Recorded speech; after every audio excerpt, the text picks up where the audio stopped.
একটা ছোট্ট গ্রামে থাকত অর্ণব নামে এক বালক। সে খুব আঁকতে ভালোবাসত, কিন্তু তার পেন্সিল আর কাগজ শেষ হয়ে গিয়েছিল।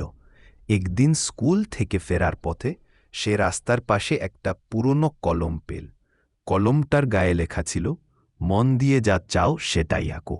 অর্ণব অবাক। সে কলমটা দিয়ে মাটিতে একটা ফুল আঁকুল। মুহূর্তের মধ্যেই ফুলটা সত্যি হয়ে গেল। তারপর সে একটা ছোট মাছ আঁকুল, সেটাও জলে সাঁতার কাটতে লাগল। অর্ণব আনন্দে নেচে উঠল। সে ভাবল, এই কলম দিয়ে আমি গ্রামের সবাইকে খুশি করব।